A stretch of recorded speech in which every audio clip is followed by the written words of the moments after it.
pertama, si Rurika ini tuh sadar, friend, kalau pengacara yang aku ngaku pengacara di rumahnya mereka ini, mukanya tuh mirip kali sama yang ada di poster-poster yang dipajang di sekitaran rumahnya dia, yang ditempel di sepanjang jalan tuh, ha.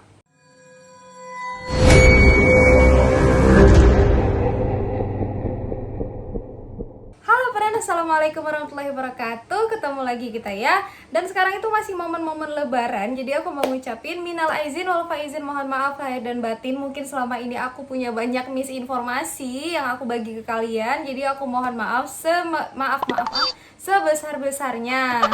Seperti biasa, friend, aku akan bahas tentang kasus kriminal. Yang kali ini akan aku bahas tentang kasus pembunuhan berantai yang menghabisi korban-korbannya itu tuh tanpa ampun, friend. Dan saking kejinya dia ini, sampai-sampai dia mendapatkan julukan a child of the devil atau anak iblis. Jadi kasus ini terjadi pada tahun 1960, friend. Dan untuk menangkap penjahat ini tuh memang sangat susah, friend, karena memang kan kalau teknologi nggak secanggih sekarang juga ya. Jadi dia memang kayak selalu lolos gitu. Kalau misalnya udah dicari lolos gitu. Dan yang uniknya dari cerita ini, dia ditangkap oleh anak kecil yang masih berusia 10 tahun loh, friend. Jadi kayak mana ceritanya? Skoy, masuk kita. Check it out.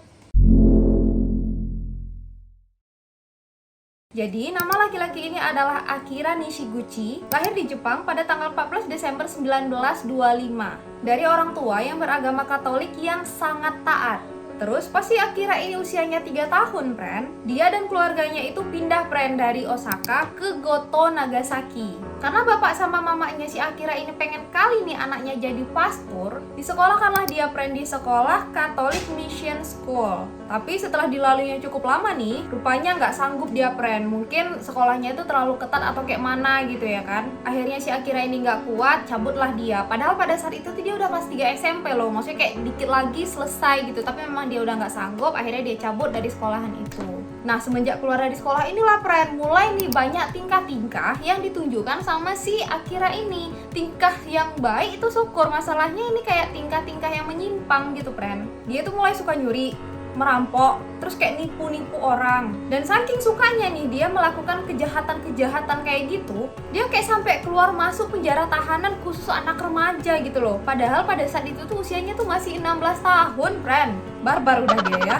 Terus pada tahun 1946, pada saat usia si Akira ini 20 tahun, dan posisinya pada saat itu juga masih sebagai tahanan ya. Karena kan emang dia bandal kali, keluar bentar, masuk lagi, keluar bentar, masuk lagi. Ada aja kejahatan dia itu yang bikin dia masuk lagi. Jadi kayak udah koncoan yang penjara gitu, friend. Nah, di saat usia dia yang 20 tahun ini, friend, dia jatuh cinta nih sama cewek yang 1 tahun lebih muda dari umurnya dia. Usia cewek itu tuh 9 tahun, friend. Dan pada saat itu juga mereka memutuskan untuk menikah. Ini posisinya dia masih dalam tahanan ya, tapi mereka menikah gitu. Dan pernikahan mereka ini dikaruniai 3 orang anak, friend. Nah, pernikahan mereka ini juga terbilang cukup baik-baik saja ya. Jadi kayak jarang lah mereka tuh bertekak, begadoh gitu, jarang, friend. Sampai akhirnya pada usia si Akira ini menginjak 36 tahun, dia mulai berselingkuh sama wanita lain nih ceritanya. Dan karena perselingkuhannya inilah yang bikin si Akira ini tuh kayak melakukan kejahatan-kejahatan yang lebih brutal lagi. Mengapa demikian? Ya jelas, orang dia punya tanggungan istrinya, dia juga punya 3 orang anak, ditambah lagi mungkin si selingkuhannya banyak maunya. Kan nggak mungkin pacaran nggak modal kan? Mungkin selingkuhannya juga pasti minta ini itulah. Makanya kalian kalau misalnya memang nggak mampu, udah nggak sok-sokan lah selingkuh segala. Ya maksudnya kalau kalian mampu juga sebenarnya nggak bisa selingkuh, jangan ya. Salah. Karena selingkuh itu butuh modal, bos. Makan aja susah, sok-sokan mau nambah tanggungan. Cubit juga ginjalnya ini. Kalau gitu, mari kita bahas kasus-kasus kriminal apa saja yang sudah dilakukan sama si Akira selama dia berselingkuh. Yang pertama, itu terjadi pada tanggal 18 Oktober 1963, friend. Jadi pada saat itu diteleponnya lah nih kawannya. Kita panggil aja kawannya ini namanya Bujang ya. Nah, pada saat itu, friend, si Bujang ini disuruhnya datang ke sebuah ladang gitu di daerah sana lah itu. Bujang, di mana posisi? Apa rupanya? Sini, bentar kok dulu. Ada yang mau kasih tahu sama kau. Apa pula tuh? Makanya kau sini, jigil kali. Dan si bujang ini tanpa curiga apa-apa datanglah itu dia ke ladang tadi, Baya. Nah, si bujang ini datang ke ladang itu tuh pakai taksi, friend. Dan begitu nyampe, nggak pakai basa-basi, langsung dilibasnya si bujang itu mati. Nah, begitu temannya tadi meninggal, langsung diambilnya tuh uang-uang yang dibawa sama si bujang pada saat itu. Nah, tadi kan dia bawa taksi tuh ke situ. Nah, nggak ketinggalan itu, si supir taksinya pun dilibas juga sama dia, mati. Dan pada saat itu si Akira mendapatkan uang dari si bujang ini dengan total 270.000 yen. Atau kalau dirupiahin berapa tuh ya? 30? 40 juta? Segituan lah ya, friend. Jadi si bujang dihabisi nyawanya untuk diambil uangnya, dan si supir taksi dihabisi nyawanya biar nggak ada saksi yang melihat kelakuannya si Akira ini. Kasihan ya supir taksinya ya. Temennya juga kasihan sih. Tapi friend, dia nggak tahu nih kalau ternyata si bujang sebelum OTW ngomong dulu ke temennya, aku mau ketemu si Akira nih. Nah, kawannya yang dikasih tahu kalau dia mau ketemu si Akira tadi nih, ditungguinnya nih si bujang ini, kok nggak balik-balik pikirnya kan. Nah, karena dia udah mulai curiga nih sama keberadaan kawannya ini, akhirnya dia lapor polisi, friend, pada saat itu. Pas ditanyain nih temennya sama Pak Polisi, ya dibilang lah ya kan, iya Pak, dia tadi bilang kalau dia tuh mau ketemu sama si Akira di ladang, entah ladang mana lah ya, pokoknya di ladang gitu. Dan sampai sekarang itu nggak balik-balik, saya cuma khawatir aja Pak sama teman saya, katanya. Polisi yang baru mendengar pengakuan temennya si bujang tadi juga langsung nih menuju ke TKP nih, ke daerah ladang tadi. Dan iya, benar saja, polisi menemukan ada mayatnya si bujang di situ beserta supir taksinya. Dan juga polisi di situ menemukan sidik jarinya si Akira Nishiguchi. Dan polisi pun akhirnya menetapkan si Akira ini sebagai buronan. Loh, kok buronan? Udah kabur dia entah kemana si Akira ini. Jadi kan kalau dulu tuh kan memang belum canggih ya, friend. Kayak bayangin aja lah 1960-an loh. Jadi memang dulu tuh kan belum terlalu canggih ya, friend. Jadi kalau misalnya kita nih mau bikin pengumuman gitu, biasanya kan cuman kayak kita print kertas terus ditempel di dinding-dinding kan. Nah, kayak gitu juga lah yang dilakukan sama polisi ini pada saat itu. Di print nih banyak-banyak kan mukanya si Akira Nishiguchi ini, baru ditempelin di tiang-tiang, di dinding-dinding rumah, di keramaian-keramaian gitu lah ya, ditempel-tempel sama polisi semuanya. Dan poster ini pun disebarkan, friend, di seluruh penjuru kota Jepang. Dan si Akira yang pada saat itu belum tahu nih kalau dia ternyata udah jadi buronan, dia tuh masih slow aja, friend, hidupnya. Masih suka main dia, masih keluyuran dia. Karena kan memang kalau selebaran kertas gitu kan susah lah ya nyebarnya, susah viralnya kan. Jadi ya dia tuh masih santai aja gitu, kayak ngelakuin apa yang dia mau lakuin aja, suka-suka dia aja. Sampai akhirnya waktu itu dia lagi baca koran, friend, baru tengok mukanya terpampang nyata besar di dalam koran tadi, dan dia sudah masuk jadi wanted person. Terkejut lah dia kan ditengok mukanya tadi besar kali. Oh mak, udah jadi buronan aku, kata kira-kira. Nah, setelah dia tahu kalau ternyata dia udah jadi buronan, friend, pada saat itu dia nih udah punya niatan buat mau melarikan diri nih. Tapi tiba-tiba dia nih lagi denger radio, dan kedengeran si radio tadi tuh isinya ngasih tahu kejahatan-kejahatan yang udah dilakuin sama si Akira ini. Terus tiba-tiba tuh kayak terpikir sama dia, nih aku kabur pun kayaknya nggak aman lah ini, kayaknya aku bakalan dicari sampai kapanpun, katanya gitu kan. Abis itu mulai nih dia nyusun skenario, udah kayak film Indosiar dia buat. Dikirimnya lah nih surat cinta ke polisi pada saat itu. Isinya tuh kayak gini nih, yang tertulis di poster daftar buronan adalah benar. Saya menyesal telah melakukan kejahatan tersebut dan saya akan mengakhiri hidup saya sendiri. Tertulis Nishiguchi Akira. Habis itu seminggu kemudian nih, polisi nemuin ada jas sama sepatunya si Akira nih di sebuah kapal gitu di Nakagawa. Terus di dalam jasnya tadi ada juga nih lagi polisi nemuin surat. Eceknya si surat ini tuh ditujukan untuk keluarganya si Nishiguchi tadi. Kayak surat bunuh diri gitu lah, friend. Dan pada saat itu polisi tuh percaya loh kalau misalnya si Nishiguchi ini memang bunuh diri dengan lompat ke laut. Tapi anehnya selama pencarian, mayatnya si Nishiguchi ini tuh nggak ditemukan, friend, sama polisi. Padahal kan dia terjun ke air, otomatis kalau misalnya badannya udah gembung kan ngambang ke atas kan. Nah ini tuh polisi udah nyisir nih di seluruh area, nggak nemu mayatnya si Nishiguchi tadi. Dan setelahnya polisi baru sadar friend kalau ternyata si Nishiguchi ini sengaja membuat skenario seolah-olah dia itu membunuh diri biar polisi ini tuh kayak berhenti gitu nyari dia. Jadi karena polisi tahu dia sudah meninggoy, ya polisi nggak usah nyari dia lagi dan memberhentikan pencarian buronan atas dirinya. Oh kau berani-beraninya bodoh-bodohin kami, kata polisinya nih. Dan akhirnya pencarian pun dilanjutkan kembali, friend. Nah itu kasus dia yang pertama, lanjut kasus yang kedua. Karena dia udah tahu nih friend kalau ternyata dia sudah menjadi buronan, jadi waktu itu dia nyamar lah ini ceritanya jadi dosen. Nah jadi dosen dia nih, otomatis identitas dia juga baru nih dibuat sama dia biar nggak gampang ketahuan kan. Dan selama dia kabur ini tuh dia nginap friend di sebuah penginapan yang bernama penginapan Fujimi di prefektur Shizuoka. Dan selama tinggal di penginapan ini, dia ini tuh berusaha untuk mendekati yang punya penginapan, namanya itu si Yuki. Tujuannya apa? Ya apalagi dia mau ngambil uangnya si Yuki itu. Karena kan kayak punya penginapan coy, nggak mungkin dia nggak punya duit banyak kan. Nah, mulailah nih dia beraksi ya kan. Mulailah nih di pepet-pepetnya si Yuki ini. Dan pada tanggal 18 November 1963 beraksi dia. Dibobolnya berangkas si Yuki, friend. Niat dia ini, begitu dapat nih isi berangkasnya si Yuki, dia langsung kabur. Tapi sayangnya, pas dia lagi ngebobol berangkas itu tuh, kepergok sama si Yuki sama mamanya. Dan kalian tahu, tanpa pikir panjang, langsung dihabisinya nyawa si Yuki dan juga nyawa mamanya si Yuki.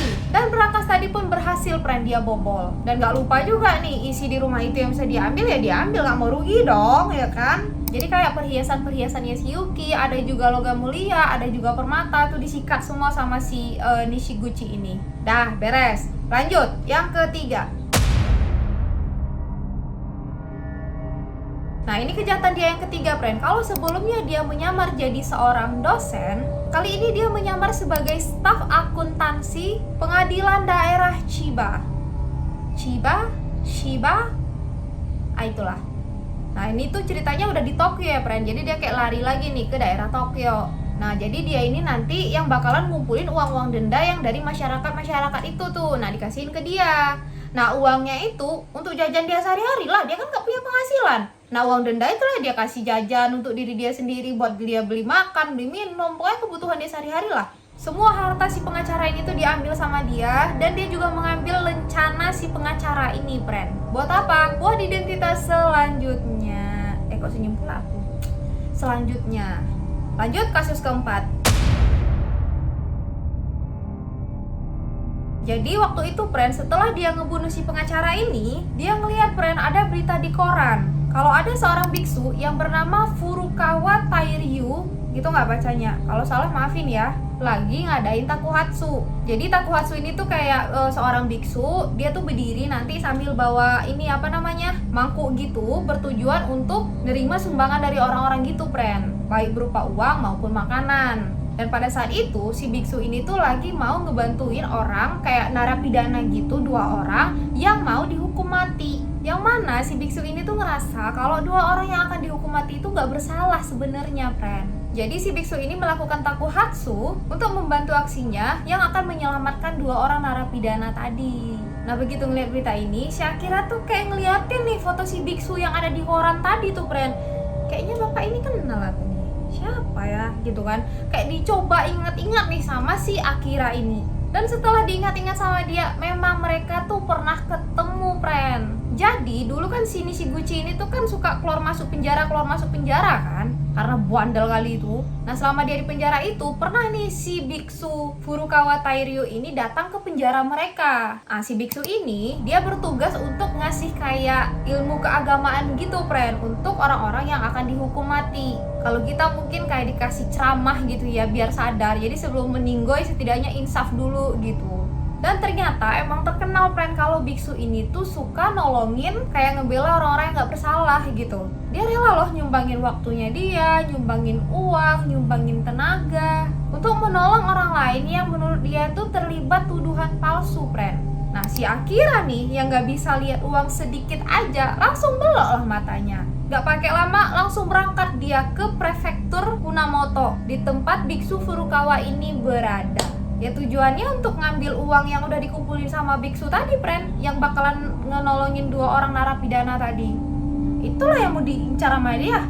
Dan kali ini nih, dia menyamar sebagai pengacara. Apalagi dia udah punya rencana kan yang ini diambilnya dari orang yang meninggal tadi, yang dibunuh sama dia. Jadi ya makin percaya lah orang-orang tuh kalau misalnya dia bilang dia pengacara. Dan pada tanggal 2 Januari 1964, didatangilah si biksu tadi ngaku sebagai pengacara dari Tokyo yang akan membantu biksu Furukawa ini dalam menjalankan misinya untuk membantu 2 orang tadi. Nama saya Kawamura Kakuji, Pak. Dan saya dari Tokyo. Saya ada dengar kalau Bapak itu mau membantu narapidana untuk bebas ya. Wah, tujuan Bapak mulia sekali. Dan kebetulan saya ini seorang pengacara, Pak. Dan saya punya koneksi loh, Pak, untuk membantu Bapak membebaskan narapidana yang akan dihukum mati itu. Hah, biksu tadi yang dengar itu senang kali lah dia ya kan. Kayak seolah-olah dia tuh dapat pertolongan dari Tuhan gitu loh. Spesial dikirimkan untuk membantu dia. Kayak, ya Tuhan, akhirnya kau mendengarkan doa-doaku gitu. Bersyukur kali lah dia dengan kedatangan pengacara Kawamura tadi, friend. Dia mengaku sebagai Kawamura Kakuji. Dan diterimalah dia dengan baik, friend. Dibawalah ke rumahnya si biksu Furukawa ini. Dijamu dengan baik, diterima dengan baik. Pokoknya ya bener-bener diperlakukan baik lah sama keluarganya si Pak Furukawa ini. Nah jadi friend, si biksu ini punya anak usia 10 tahun. Namanya itu Rurika Furukawa. Dan begitu si Rurika tadi ngeliat mukanya si, siapa tadi namanya? Kawamuji tadi. Dan begitu si Rurika tadi nengok mukanya si Kawamura tadi yang katanya si pengacara, langsung si Rurika ini tuh mimik wajahnya itu beda, friend. Aneh. Si Rurika nih langsung mikir itu, kayaknya aku kenal om ini. Aku pernah lihat di mana ya? Gitu dipikirkan si Rurika ini. Karena bagi dia mukanya si Nishiguchi ini tuh kayak familiar gitu. Tapi dia diam aja, friend, nggak yang diungkapin gitu, enggak. Dia cuman kayak ngeliatin aja gitu mukanya si Nishiguchi tadi. Dan gak kelang berapa lama, si Rurika ini tuh sadar, friend, kalau pengacara yakni yang aku ngaku pengacara di rumahnya mereka ini, mukanya tuh mirip kali sama yang ada di poster-poster yang dipajang di sekitaran rumahnya dia, yang ditempel di sepanjang jalan tuh, ha. Habis itu penasaran kali dia nih ya kan, pergi deh, friend, lari keluar. Ngapain coba? Dicarinya poster itu yang ada di sekitar rumah itu, kayak dicarinya tuh poster, ditengoknya itu betul-betul, dan benar saja 100% mirip. Dan dia yakin pada saat itu juga yang pengacara ngaku-ngaku di rumahnya itu adalah Akira Nishiguchi, wanted person atau orang yang sedang dicari-cari sama polisi. Duh, kok aku yang deg-degan weh. Coba kalian bayangin dulu nih, di rumah kalian ada pembunuh yang mengerikan gitu ya, yang lagi diburon sama polisi, dan dia stay di rumah kalian. Ih, kayak mana tuh? Dan pintarnya si Rurika ini, dia nggak heboh, friend, walaupun dia udah yakin 100% kalau yang di rumahnya itu adalah Akira Nishiguchi, karena dia juga udah pastiin kan yang ada di poster dia tadi tuh, yang ditengok di poster. Tapi dia diem aja. Begitu nyampe rumah, dipanggilnya ayahnya, baru dikasih taunya kalau pengacara yang ada di rumah mereka ini adalah Akira Nishiguchi yang dicari sama polisi alias buronan mereka selama ini. Yang poster-posternya banyak kali ditempel di luar rumah itu.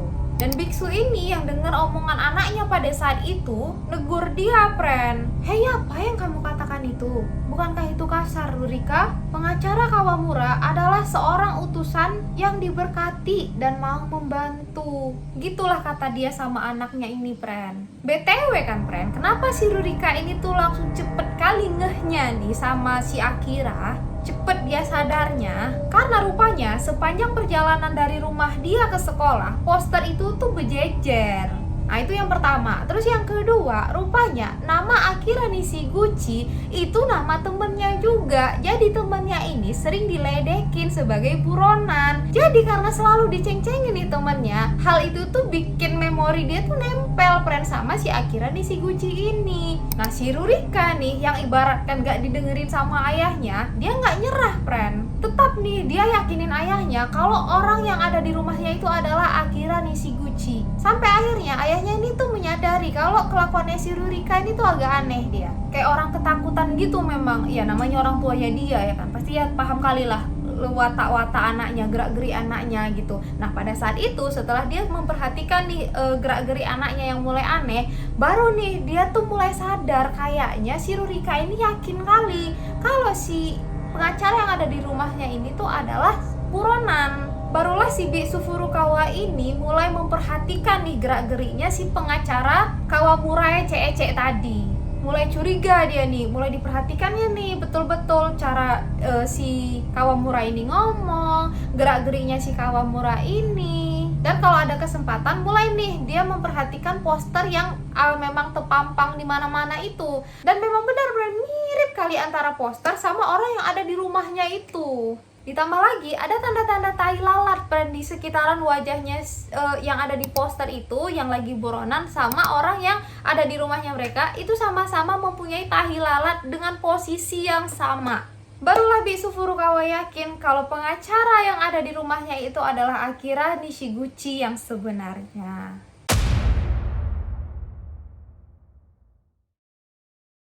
Dalam hatinya nih mikir, nih kalau dibiarin makin banyak korban nih, kata dia kan. Mulailah si Biksu Furukawa ini tuh nyusun rencana nih, friend, untuk melakukan penangkapan terhadap si Akira ini. Karena kalau nggak hati-hati takutnya si Akira sadar dia langsung kabur gitu.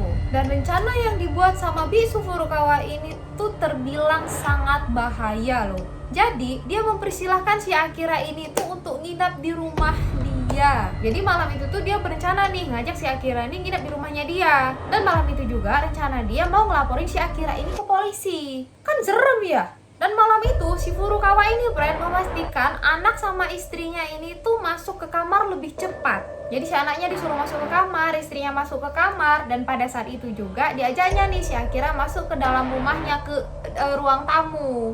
Dan setelahnya baru nih pintu-pintu kamar si istrinya, pintu kamar anak-anaknya digembok sama dia dari luar. Jadi setidaknya aman gitu kalau misalnya sewaktu-waktu si Akira ini tuh mau menyerang gitu. Setidaknya keluarganya aman lah. Ya Allah, aku yang deg-degan.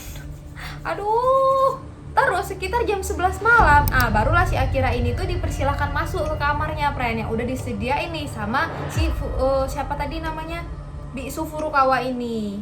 Ditunggunya selang berapa lama nih, sampai akhirnya kamar si Akira ini tadi udah mati lampunya, udah dipastiin juga kalau si Akira ini udah tertidur lelap. Barulah pelan-pelan dibukanya semua gembok kamar-kamar yang udah digembok sama dia tadi, dikumpulinnya anak-anaknya sama istrinya itu dibawanya ke kantor polisi terdekat. Jadi diamanin keluarganya sambil dia melapor kalau Akira Nishiguchi yang selama ini mereka cari ada di rumahnya dia.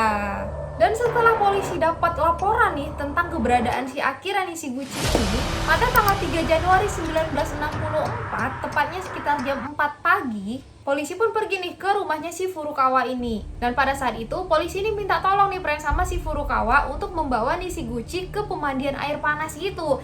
Jadi nanti tolong ya, kau bawa dia nih ke pemandian air panas, otomatis kan dia buka baju tuh. Kau perhatikan, ada nggak tanda di bagian dada sebelah kanannya dia? Kalau misalnya ada, fix itu Akira Nishiguchi, kata polisi gitu kan. Nah si Furukawa nih yang dikasih amanah kayak gitu, dia merasa takut, takut kalau tiba-tiba dia tuh sadar, si Akira tadi tuh sadar kalau dia tuh sedang diperhatikan gitu. Tapi polisinya bilang, tenang, kau nggak usah takut, nanti ada nih anggotaku yang bakalan ngikut sama kau. Nanti dia pura-puranya sebagai pelanggan di pemandian air panas itu, kayak orang biasa aja dia berbaur sambil nengokin kalian, kata dia gitu. Nah setujulah si Furukawa ini, Nah besoknya pagi-pagi diajaklah nih si Nishiguchi ke pemandian air panas tadi, Nah pas mandi itu si Furukawa ini kan sibuk kali nih merhatiin badannya si Nishiguchi ini kan. Tapi sayangnya selama di pemandian air panas, si Nishiguchi ini tuh selalu menutupin bagian dadanya, pakai handuk, tau kan biasanya yang digantung di sini. Nah dia gantungnya pas di sebelah kanan, jadi kayak dadanya itu selalu ketutupan sama handuk basah itu gitu. Nah Furukawa ya nggak bisa dong mastiin ada luka atau enggak di bagian dada sebelah kanannya Nishiguchi. Dan misi pun gagal, pada saat itu memang nggak bisa dilihat tuh. Tapi sepulangnya mereka dari pemandian air panas itu, ternyata akhirnya Nishiguchi mulai menyadari gerak-gerik aneh dari si Furukawa ini. Dia mulai sadar kalau ternyata Furukawa ini tuh kayaknya udah tahu nih identitas dia siapa sebenarnya. Dan pada saat udah nyampe rumah, dia tuh kayak buru-buru mau kabur dari rumahnya si Furukawa ini. Tapi sayangnya dia gagal karena rumahnya itu udah dikepung sama polisi. Kena kan. Akhirnya setelah menjadi buronan selama 77 hari, akhirnya dia ditangkap dan dijatuhi hukuman mati, friend. Dengan dakwaan 5 kasus pembunuhan, 10 kasus penipuan, dan 2 kasus pencurian. Dan selama persidangan inilah dia mendapatkan julukan The Child of the Devil. Yaitulah, friend, akhir dari drama 77 hari menjadi buronan dan akhirnya dipecahkan oleh anak 10 tahun. Nah setelah itu, karena ayahnya ini takut nih si Rurika ini tuh ngerasa bersalah karena mungkin gara-gara dia nih ada orang yang dihukum mati. Jadi si Furukawa ini tuh menolak semua media massa yang datang ke rumahnya untuk meliput, friend. Jadi ayahnya ini tuh nggak ngebolehin siapapun yang akan meliput atau menginterview si Rurika langsung. Nah setelahnya Pak Furukawa ini tuh mulai membantu membiayai sekolah anak-anaknya si Nishiguchi ini, friend. Dan selama di penjara, Pak Furukawa ini juga selalu mengirimkan buku-buku keagamaan gitu loh ke Nishiguchi. Baik kali dia ya, memang dari awal baik sih. Jadi walaupun memang udah masuk penjara gak diabain loh sama dia, anak-anaknya dibiayain. Selama di penjara suka dikirimin buku. Sampai akhirnya pada tanggal 11 Desember 1970, hukuman mati kepada Akira Nishiguchi dilakukan, friend, di penjara Fukuoka. Dan sebelum dihukum mati, Nishiguchi ini ada, friend, ngirimin pesan ke Furukawa yang isinya, "Pak Furukawa, terima kasih. Tolong sebarkan abunya ke Teluk Beku. Amin." Kayak gitu, friend, ceritanya. Kayak mana menurut kalian? Jujur kali aku merinding di bagian Furukawa ini, biksu Furukawa ini. Jadi kayak ngerasa gak sih, sebenarnya tuh Furukawa ini tuh adalah orang yang sangat baik gitu loh. Jadi pas udah ada ancaman yang buruk datang, Tuhan menyelamatkan diri dia gitu dengan menyadarkan anaknya yang masih berusia 10 tahun untuk mengenali wajah si Akira tadi gitu loh. Karena memang selama hidupnya tuh dia selalu berlaku baik kan. Ya mungkin karena dia seorang pemuka agama juga ya. Tapi kayak pertolongan Tuhan itu tuh tepat di saat dia membutuhkan. Kayak ya Allah, gitu ya, memang orang baik selalu ditolong sama Tuhan gitu, diselamatkan sama Tuhan. Siapa sih yang sangka anak 10 tahun bisa mengenali wajah seorang pembunuh gitu. Yang parahnya lagi, si Rurika tuh berani gitu loh. Bayangin ya, ada anak 10 tahun yang dia tahu di rumahnya itu ada ancaman nih bagi keluarganya dia, tapi dia tuh kayak tetap tenang gitu loh, gak mau heboh, tidak mau menimbulkan kericuhan yang membuat si orang itu tadi jadi sadar gitu. Rasa kalau aku jadi dia udah teriak-teriak karena takut kan. Sementara dia tuh masih bisa nahan. Keren kali Rurika. Anak kecil mantap kali memang. Ya itulah kisah dari seorang pembunuh berantai yang akhirnya dipecahkan sama anak 10 tahun. Jadi gimana menurut kalian, friend? Kalau misalnya nih ada penyampaian aku yang miss atau yang kurang, boleh ditambahin di kolom komentar ya. Atau mungkin kalian punya pendapat-pendapat lain tentang kasus ini, mari kita sharing di kolom komentar. Kalau gitu, aku pamit undur diri dan sampai jumpa di video selanjutnya. Bye-bye. Assalamualaikum warahmatullahi wabarakatuh.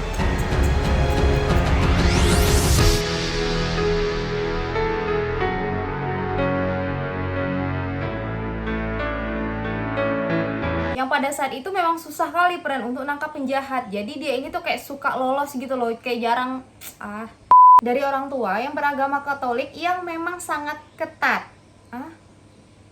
Dia sampai keluar masuk penjara tahanan tapi kayak khusus anak remaja. Dan mungkin selingkuhannya juga pasti minta indahin.